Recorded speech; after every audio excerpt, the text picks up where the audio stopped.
Hello and welcome to the Kidney Ally Nutrition Podcast, the one and only podcast where we tackle the hardest questions around what constitutes a good, healthy kidney diet.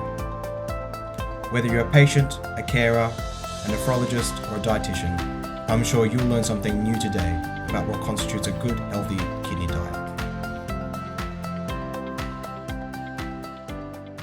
My name is Carl Juresic and I'm a kidney health patient. And this is the Kidney Ally Nutrition Podcast, the first recording. And I'm joined today by my co-founder. I'll let her introduce herself. Hi everyone, also my first podcast, very excited to be here. And I'm Ruth Kander, I'm a kidney specialist dietitian. I work under the umbrella of Imperial College Healthcare NHS Trust, and I do freelance as well. I've been doing kidney nutrition for 20 years and very excited to share my knowledge with you all today. Yes, so this is very awkward for me and Ruth because we've never done this before and we're kind of just talking to each other like we usually do. But so today is the first of many. We've got our Facebook group, which is growing astronomically fast. There's over 1,000 of you now, and we want to kind of continue to grow that and ask you what questions you guys want us to talk about. So one of the main questions we've been asked about is on protein. Protein can mean many things, I think, as a kidney transplant patient.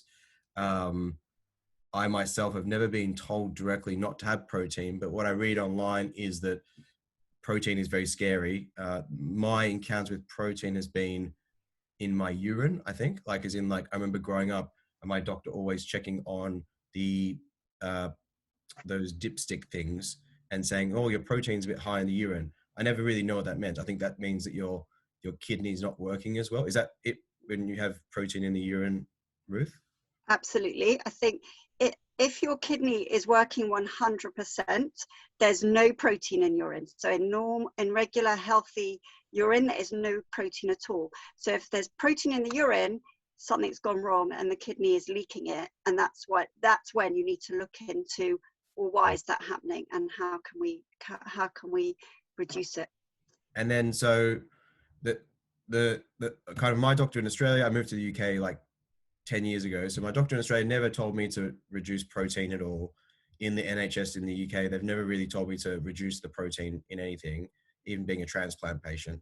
But the more I read online, the more I see that, you know, there's these plant-based diets. There's, we had someone join our group and get angry at the picture at the top because there was some salmon saying like, get rid of animal protein. So the first question, as a kind of qualified, experienced, amazing dietitian, should patients just now avoid protein? Is that like the new advice for patients with CKD?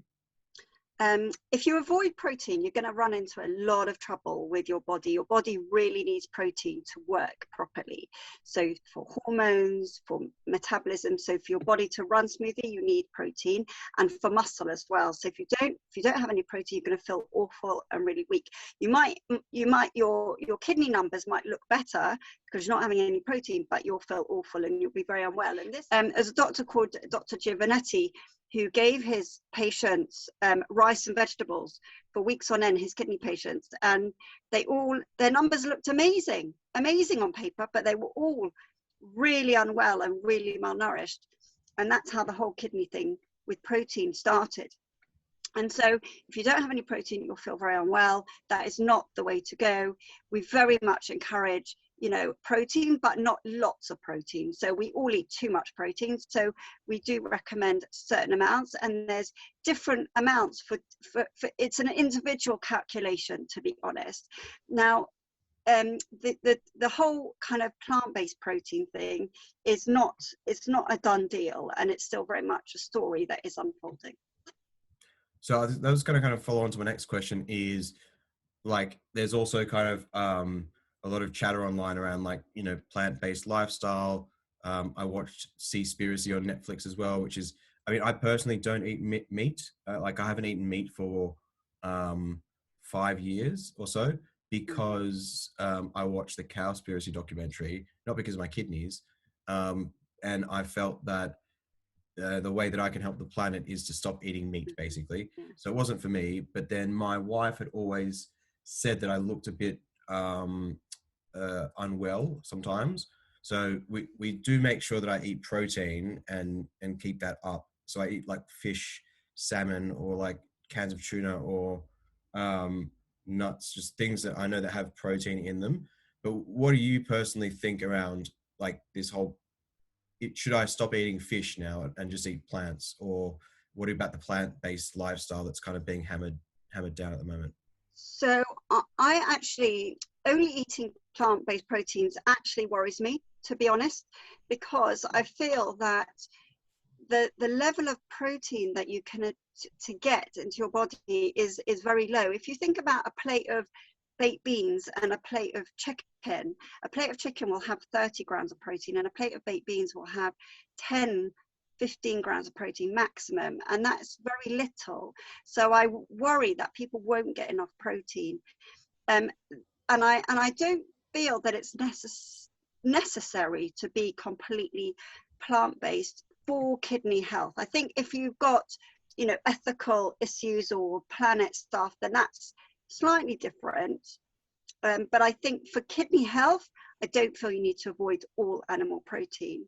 In terms of meat as such, so actually, interestingly, the British Heart Foundation still say, to have good quality, lean, meat, because it provides you with good iron levels. So actually, I do say to people, to have good quality, the best you can afford twice a week, so that you can get adequate iron in your diet. Now, if you don't want to eat meat, that's fine. But I really can't see anything wrong with having fish and chicken and eggs and turkey. Really, something like venison is really low fat. There's nothing wrong with it. It's only goes wrong if you're eating massive quantities. So if you sit and eat a whole chicken, or you're ordering regularly a 500-gram steak, then that is not good. But if you're having a balance of animal protein and plant protein, I really feel that is the way forward. I really do. And I feel like, like if I think about my patients in our advanced kidney care clinic, I have a lot of vegans, because we have a big Gujarati Asian population in Harrow, and they don't seem to be better off than people who eat meat. I just don't see it. We don't see it. There's no clear divide between them. It's nothing that's ever, and we've got loads of people. So I feel like a balance, and I always say, try and be vegan 2 or 3 days a week, and then have animal protein as well, and have a good mix of both. And I think that is a healthy way forward. So if I was in the shoes of like, I think that what we see in our group, and like there are dialysis patients and transplant patients and some people that just found out that they've got CKD, like CKD 3 or 2, or maybe even had it for a while, and 4 and 5. Is there like a certain amount of grams? What should the average person have per day of protein? And then what should an average kidney patient have a protein? Or is there different ranges you recommend for different stages of kidney disease? There are different ranges for different situations, and I don't want to be too prescriptive here, because it's again, going back to this whole individuality in kidney health, and you need to treat yourself as an individual, and you need to know what to do individually. Each person is different. But what I would say, in the general population, we recommend 0.8 grams of protein per kilogram body weight. Now, again, there isn't very much guidance, because if someone is very overweight, that is skewed a bit, or if someone is very underweight, that is skewed. If someone is normal weight, then that works absolutely fine. So 0.8 grams per kilo works fine if you're between a body mass index of 19 to 25. Okay. However, if you're an elderly person, so if you're, let's say, over the age of 80, you're going to have, your muscle mass is going to decline with age as well. So I wouldn't want somebody who's quite elderly to lower their protein too much, because I don't want them to get too weak, and then they lower their muscle mass and they become malnourished and frail, and lots of problems there. So general rule, 0.8 grams per kilogram body weight. Now, on my calculation now, and that was like so I should be having 60 grams of protein a day. And like you said before, it's kind of like that doesn't mean 60 grams of chicken a day. It's like 60 grams of overall protein, can be from nuts or quinoa or Yep, anything, and absolutely. it can be from meat as well. But for me, it was 60, and I'm just, I think, regular weight. I don't think I'm overweight or underweight. I think I'm just regular.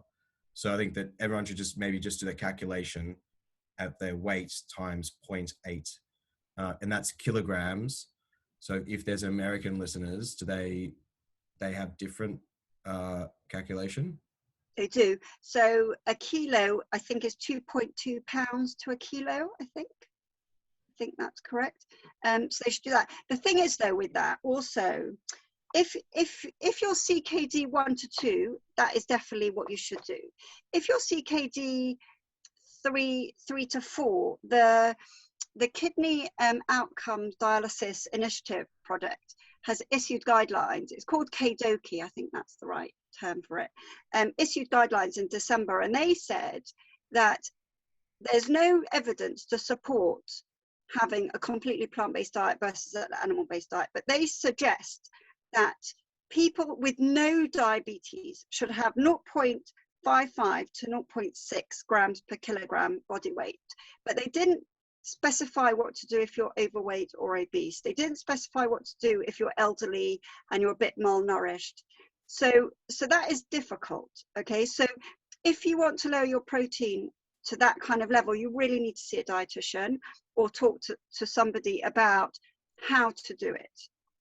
Okay, now for diabetes, they say 0.6 to, I think, 0.8, because you're going to have a reduction in carbohydrate, because you don't want to eat too many carbs to spiral out your diabetes, because you need to control your diabetes really well if you've got CKD. So it's a bit more of a even finer balance, and then definitely you should be talking to a dietitian. But my big message would be, please don't remove protein from your diet. Please talk to someone if you're not sure about how much to have, and if you and if you can't afford it, or you've got no access to it, just have a balance of chicken and fish and eggs and dairy, and have a balance of plant-based proteins, so beans, lentils, tofu, soy. And that's so I think that's a really interesting question in regards to a lot of people find themselves with the problem, then can't afford to see a dietitian, or in their country they don't have access to dietitians, or and that's one thing that we will be building out with Kidney Ally, is in a resource for anyone anywhere to be able to see a dietitian like Ruth or our growing team, and then to also learn some stuff as well, which is really good. But if just some general advice on, like, if someone was to, how to calculate the numbers. So I've used Fitness Pal in the past to try and figure out what's in things. I find myself getting a bit lazy sometimes in, it's very difficult to log every grain of food you eat. So is there any hacks or tricks, like, say, for example, you're out at a restaurant with your friends, and, some people sign themselves at weddings or in events at friends' houses, and they don't really know what's on the table, but they know that they shouldn't be eating a certain amount. Is there any ways you can think about calculating that, or being aware of how much protein they're consuming without almost calculating it?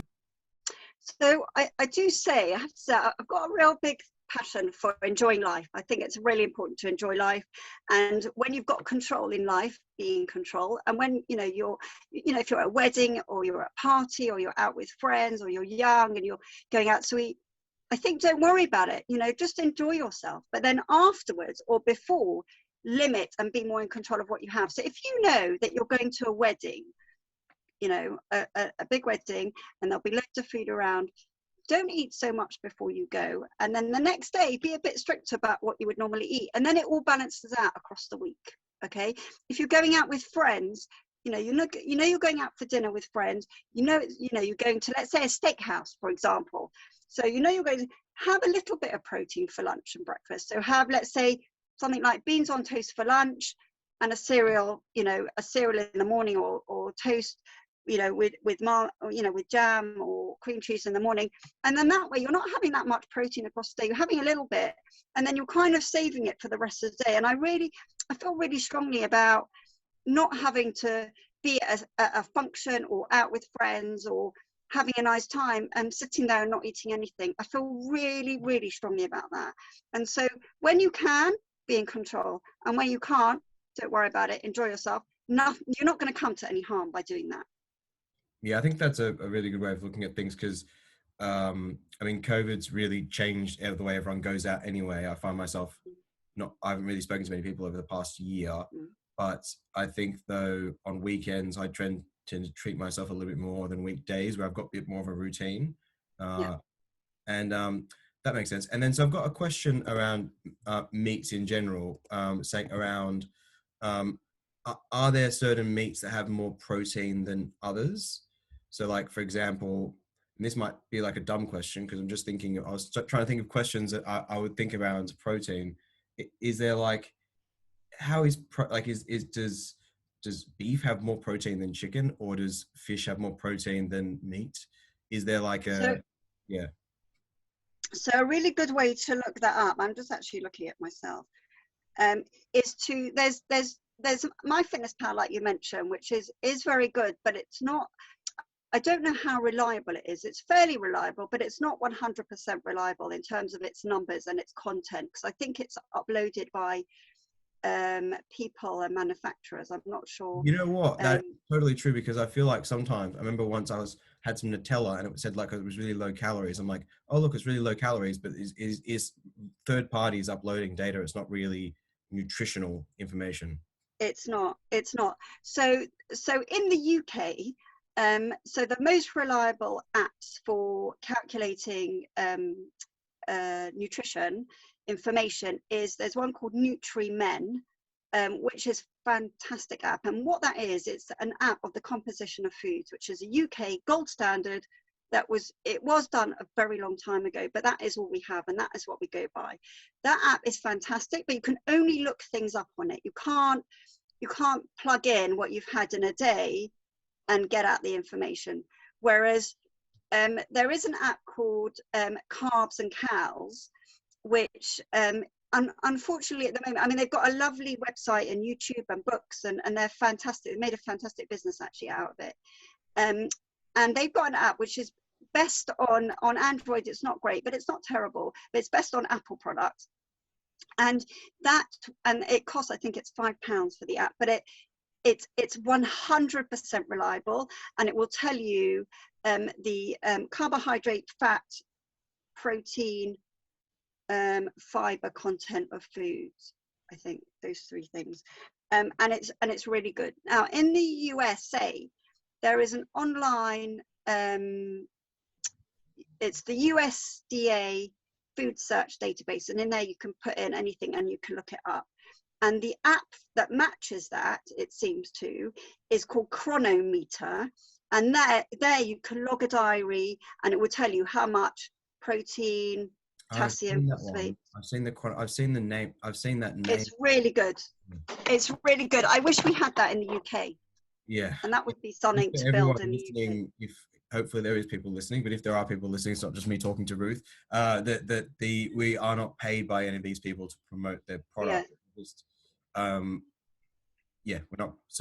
not getting it back. So that's just our recommendation from the UK, which was human, and the other one was called Carbs and Cows. I love it actually, and I use it. I use it. It was actually made for diabetic people with diabetes, to show them the sugar content and the carbohydrate content of food.